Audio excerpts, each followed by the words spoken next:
Welcome back. It's time to talk about the very best comic books that you can buy this week. And I'm just going to let you know, this is a damn good week, especially if you like Marvel comics, but there's certainly plenty of VC and indie comics in there as well. You're talking to me about that. For 10 big comic books, is Drew from Comics Lead. How you doing, Drew? I'm doing great, Wes. Yeah, it only took almost 2 months to get to a really good big week, but better late than never. Let's do this. First up, Erratic Recharge number 4, AWA Studios, Carrie Andrews, writing and illustrating this one. I've been a big proponent of this series since it first came out from AWA Studios. Carrie Andrews is doing the work of his life on this series. Oliver is learning the repercussions of the superhero life. People that he cares about are being hurt as all these things are unfolding around him. Not only does he have the restrictions of where he can only be a superhero for 10 minutes out of the day, but now his best gal and his dad are in trouble. I thought it was a really good exploration of the character and the circumstances around what he is doing. Yeah, absolutely. Yeah, I've been another proponent of this series. This is fantastic. You feel so bad for him, because when he's captured, he's trying to. The scientists are like, "Come on, show us your powers. We'll let you go." And he's like, "I can't do it." And they're breaking his father's arms. They're hurting him. It's like nothing. It's just like, I can't do it. They're not buying it. They don't believe it. But you feel so bad for him as well because he loves his father so much, despite his father effectively ratting him out for his powers. And what his dad just does not care. Dad does not have the love for him. His dad is an absolute piece of crap. And you feel so bad. But eventually Erratic, he gets sucked into a void by the leader of this faction and sent to a dark void dimension to get gobbled up. Can he survive? You got to read to find out. This is arguably the best title from AWA. This was amazing. You guys do have to check out Erratic.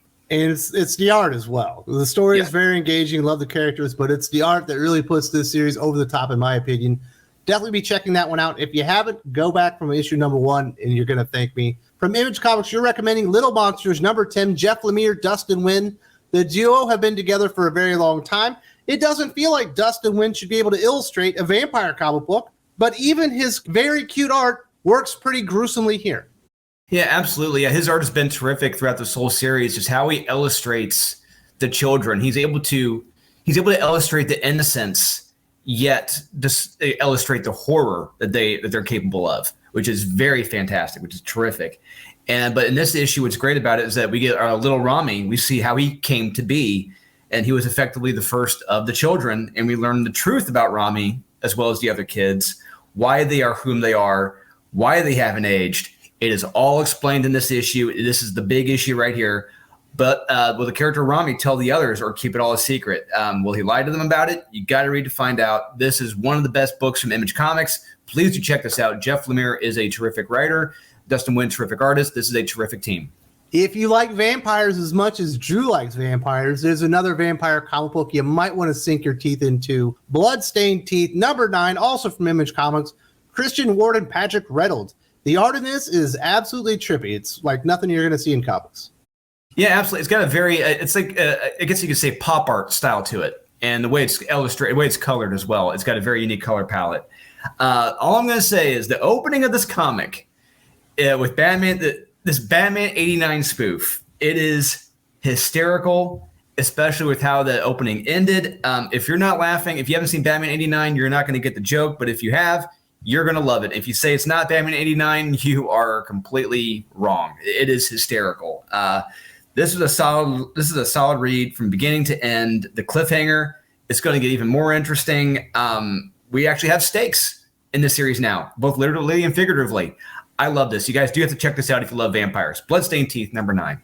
Those are our indie comic book recommendations this week. If you like the lighter fare, definitely check out Erratic. But if you want some horror, Image Comics definitely have your comic books to go get in there with the vampire stuff. Now let's go over to Marvel, and they had the best week without a doubt.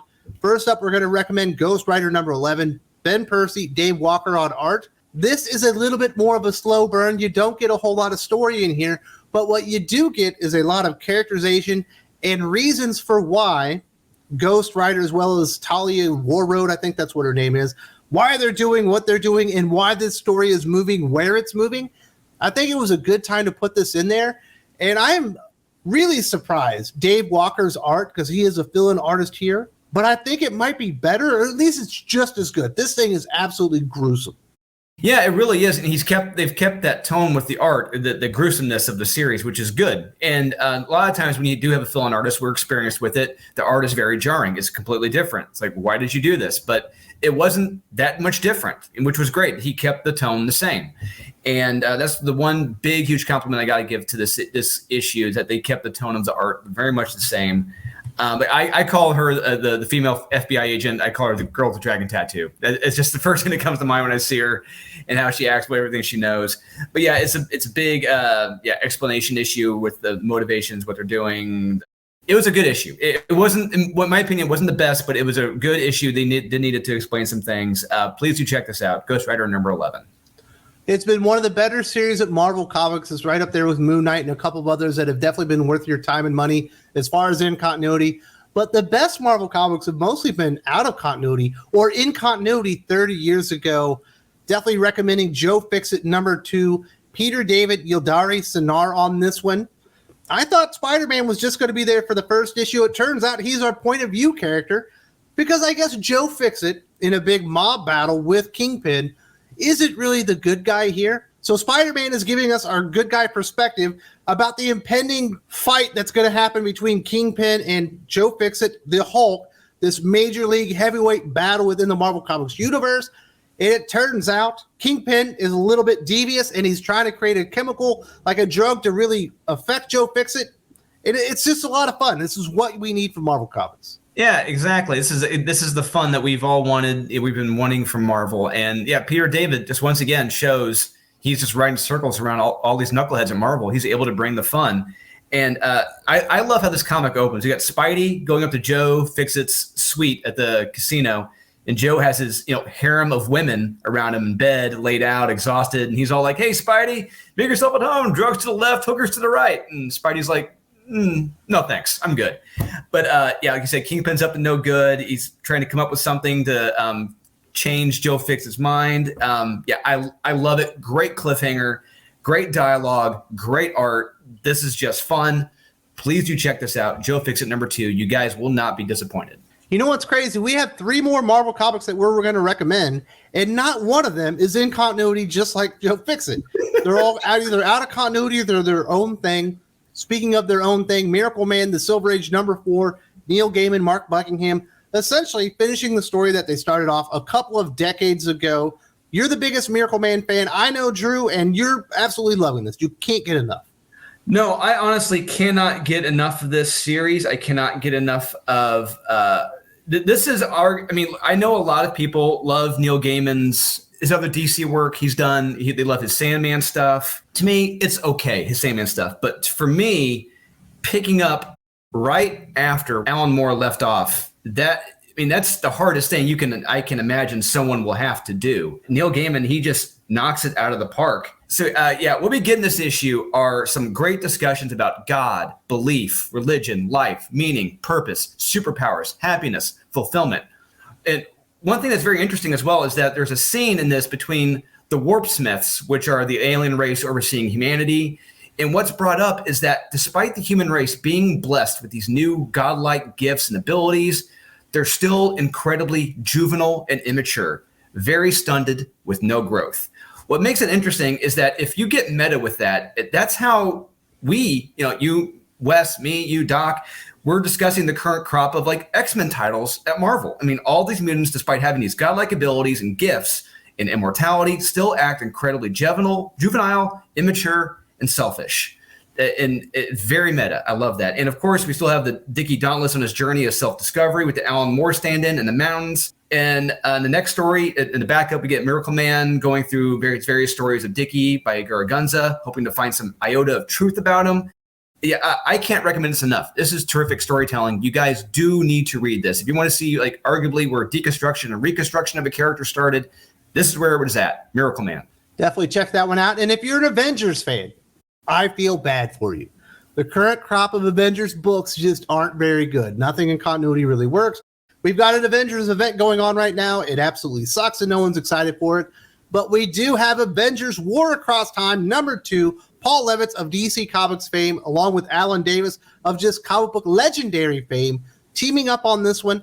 If you're tired of the stupid Captain Marvel, Avengers books and all that stuff where they don't know what they're doing and the team never seems to function, this is the Avenger book for you. This is the classic Avengers team. You will notice that the art looks like it was pulled right out of 1970 for a reason. This is definitely something that you're going to want to check out. Yeah, absolutely. I'm already reading the comics for next week, and I read an Avengers book coming out next week. And by the end of it, I just wanted to blow my brains out that I went back and reread Avengers War Across Time and just soaked it all in and realized, okay, this is what happens when you write the Avengers well. This is what happens. You get a quality comic book. Once again, fun. Fun is the key word here. I'm having so much fun reading these comics. And this is the quality you get when you have two professional, legendary creators working on a comic. The Avengers go to the Baxter Building to use Doom's time machine to stop Kang, but something amiss happens. Someone else shows up to give the Avengers a very hard time, and we have a very, very interesting cliffhanger. This is Avengers at its best. I love it. Yeah, strongest recommends, guys. You have to check this out. If you're a fan of classic Avengers, definitely check that comic book out. If you're a fan of Bishop, this week we had Bishop War College, and we're not going to recommend that. But thank goodness we did have the palate cleanser that was X-Men Legends #6, Brian Haberline, Will Portasio. You could tell that the writer of Bishop War College knew nothing about the character or cared about the character whatsoever. Then you read this comic book, and you can see Will Portasio, the creator of the character, absolutely loves Bishop. And we finally get a cool, real interpretation of the character. Haven't seen it in about a decade now. Yeah, Wes, you hit the nail on the head. We get two examples this week. One person knows the character, understands it. The other person doesn't get it. It just does get it and doesn't get it. It's polar opposites. And this one was terrific. We really see what happened with Bishop, the deal he made in the future, and how it all went to hell so fast, and it cost him lives. Lives lost of him. Because of him and the good he wanted to do. You know, as they say, the road to hell is paved with good intentions. This is the case in that. Yeah, we get a strong, clear vision and motive for Bishop, and this is the correct version of Bishop, not that War College fanfic. This is where it was at, and I got to recommend this. If you love the X-Men, if you do love Bishop, you love Willis Portasio art, this is the best Willis Portasio art we've gotten in, like, Mark Silvestri in arguably 20 years. You guys do need to check this out. It is amazing. Will Portasio absolutely still got it. It looked very good. You mentioned Mark Silvestri, so let's get over to DC Comics. We got two recommendations there. Got to recommend Batman and the Joker, The Deadly Duo, #4. Mark Silvestri, writing and illustrating. We waited for this comic book series for, 10 years, 20 years, something like that. It's been a while. It's living up to the hype, although this is a different paced comic book from the last ones that we've gotten. There's a little side adventure for Batman and Joker to go on to, but like a train heist, where Nightwing and Batgirl, they're kind of figuring out what's actually going on with the villain, and they're fleshing him out so they can move the story forward. Really enjoyed the back information that we got on the villain and what's going on and why he blames everyone for his daughter's death and all this kind of stuff that's happening. And the train heist was perfectly fine, and it looks like $1 million. The reason that you're spending $6 for this comic book is for the Mark Silvestri art, and it's absolutely living up to the hype. Yeah, and like you said, $6 for this. This is quality for $6. Whereas we've seen our fair share of comics for $6, if not more, that don't even match this quality in art or storytelling. And Mark, he is writing this, illustrating this. He is knocking it out of the park. One thing that's great about this issue when I compare it to like Mark Silvestri's writing a Joker to Tom King's writing of the Joker.